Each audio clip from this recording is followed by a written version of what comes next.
Rreth 1400 maturantë në qarkun e Shkodrës u nënshtruan sot provimit të lëndës mesgjedhje, duke përmbyllur ciklin e provimeve të maturës shtetërore 2026. Drejtoresha e Zyrës Vendore të Arsimit Parauniversitar në Shkodër, Birsela Kadia, bëri të ditur se procesi u zhvillua normalisht në të gjitha qendrat e testimit pa probleme apo incidente. Sot ka startuar provimi i fundit, ai i lëndës mesgjedhje.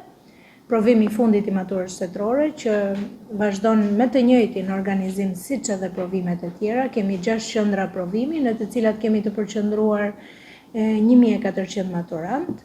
Është në fakt provim që kërkon një angazhim më serioz në menaxhim, jo se të tjerët kërkonin më pak, por për shkak edhe të larmishmërisë së përzgjedhjes së lëndëve që maturantët do i nënshtrohen këtij provimi, duhet jetë shumë i kujdesshëm të menaxhohet qoftë shpërndarja e testeve sipas përzgjedhjeve të duhura të maturantëve. Dhe në disa ambiente mund të kemi që një larmishmëri më të madhe të përzgjedhjes sesa në disa të tjera. Kadia ka treguar disa ndërlëndët më të preferuara nga maturantët këtë vit. Vazhdojmë të kemi një pritshmëri më të madhe ose frekuencë më të madhe për zgjedhjeje për lëndën e ekonomisë, mbi 650 maturantë kanë zgjedh, psikologji dhe qytetari, mbi 320 maturantë dhe biologjia që vazhdon të jetë mbi 130 maturantë. Ndërsa në anët e lëndëve